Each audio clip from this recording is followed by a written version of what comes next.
अस्सलाम वालेकुम। Cervical spondylosis को सर्वाइकल यानी कि नेक आर्थराइटिस या सर्वाइकल ऑस्टियोआर्थराइटिस भी कहते हैं। इसमें गर्दन के मोरे जो है उसमें डीजेनरेटिव चेंजेस आ जाती हैं। ये ओल्ड एज में बहुत ज़्यादा कॉमन है। जब भी यंग एज में अगर कोई भी इंटरवर्टिबल डिस्क जो हमारे मोरों के दरमियान डिस्क होता है उसमें कोई इंजरी होगी तो वो with the passage of time Aahista Aahista ख़त्म होना शुरू हो जाएगा और सर्वाइकल स्पॉन्डिलोसिस लेटर एजेस में डेवलप हो सकता है। अब ये कैसे होता है? हमारे मोरों के दरमियान इंटरवर्टिबल डिस्क है। डिस्क का क्या काम है? कुशन प्रोवाइड करना, मतलब हम जो भी मूवमेंट करते हैं तो वो हमें एक शॉक एब्जॉर्बर कैपेसिटी प्रोवाइड कर रहा है। दूसरा, स्मूथ मूवमेंट भी प्रोवाइड कर रहा है। तीसरा, ये एक फासला बनाए रखता है जो कि हमारे मोरों के साइड से जो नर्व्स निकली हुई हैं उसके लिए ये फासला भी बनाए रखता है।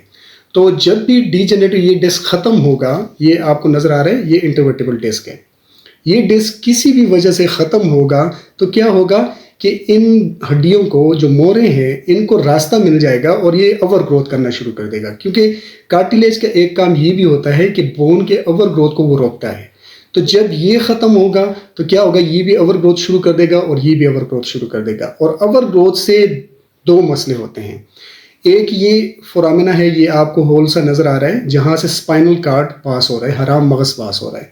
दूसरा ये साइड से है जिसको न्यूरल फोरामिना कहते हैं, यहाँ से नर्व्स पास हो रही है। मतलब मैं इसको यहाँ पर रखता हूँ, यहाँ से कुछ नर्व्स निकल के हमारे हाथों को सप्लाई कर रही हैं और ये सेंटर में ये स्पाइनल कार्ड है। तो जब भी डीजेनरेटिव चेंजेस होंगी, बोन ओवर ग्रोथ करेगा तो ये वाला एरिया भी नैरो हो सकता है और ये वाला एरिया भी, ये होल भी नैरो हो सकता है। जब ये वाला होल नैरो होगा, जो साइड वाला है जहाँ से नर्व्स निकली हुई है, तो हाथ में नीचे दर्द जा सकता है और हाथ सुन्न हो सकता है, सुइयाँ चुभ सकती है।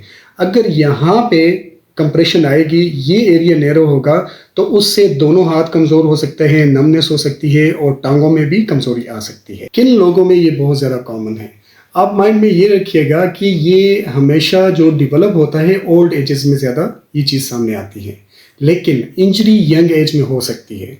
जिस तरह के रोड ट्रैफिक एक्सीडेंट में सडनली हेड की मूवमेंट्स जो कि इंजर्ड कर सकता है इंटरवर्टिबल डिस्क को, तो उससे आहिस्ता आहिस्ता वो ख़त्म होना शुरू हो जाता है। या रिपीटेड नेक मूवमेंट, किसी भी काम के लिए बार बार ऑकवर्ड पोजीशन में गर्दन को मूव करना रिपीटेडली, तो उससे भी ये डिस्क इंजर्ड हो सकता है और with the passage of time Aahista Aahista ख़त्म हो सकता है। या सेडेंट्री लाइफस्टाइल, जब हम एक ही पोजीशन में रहते हैं, गर्दन की मूवमेंट कम होगी तो उससे इंटरवर्टिबल डिस्क कमज़ोर पड़ जाता है।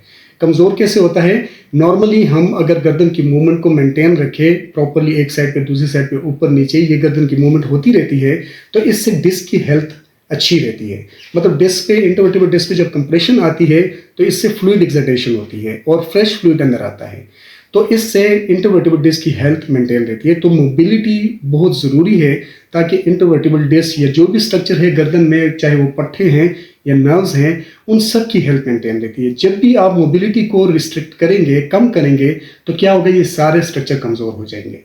अब हम इसको डायग्नोस कैसे कर सकते हैं? घर में कैसे आप मालूम कर सकते हैं कि आपको सर्वाइकल स्पॉन्डिलोसिस है कि नहीं? एक तो एज जो है 50 साल से ऊपर होनी चाहिए, और दूसरा जब हम एक्सरे करवाते हैं तो एक्सरे में स्पर फॉर्मेशन मतलब बोनी ओवर ग्रोथ हमें मिलेगा, और जो दो मोरे के दरमियान फासला है वो फासला भी कम होगा।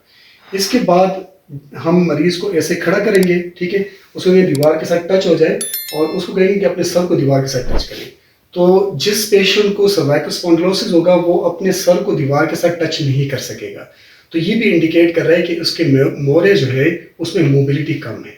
अब हम इसकी ट्रीटमेंट देख लेते हैं। इसके लिए पेन के लिए पेन मेडिकेशंस यूज़ होती है और फिजियोथेरेपी एक बेहतरीन ट्रीटमेंट है जिसमें ट्रैक्शन डीकम्प्रेशन ट्रीटमेंट दी जाती है और सर्वाइकल गर्दन की मोबिलिटी को इम्प्रूव किया जाता है, और उसके साथ साथ ये वाले पट्टे जो हैं, इन पट्टों की मजबूती के लिए काम किया जाता है। मैं आपको कुछ एक्सरसाइजेस बताता हूँ, वो एक्सरसाइजेस आप करेंगे तो इंशाल्लाह आपको इस प्रॉब्लम से अफाका होगा।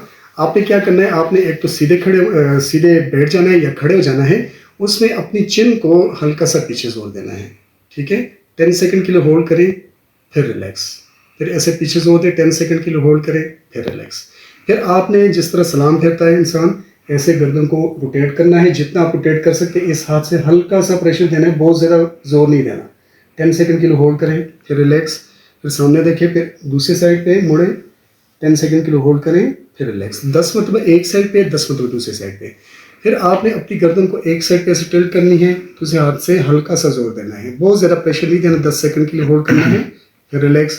फिर इस साइड पे ऐसे प्रेशर देना है 10 सेकंड के लिए, फिर उसके बाद रिलैक्स। एक रोल बना दें और अपनी गर्दन के नीचे रखिए। अगर रोल बनाने से आपको तकलीफ हो रही है तो फिर ना रखें। गर्दन के नीचे टॉवल रोल करके गर्दन के नीचे रखें 15 से 20 मिनट के लिए सुबह और 15 से 20 मिनट के लिए शाम।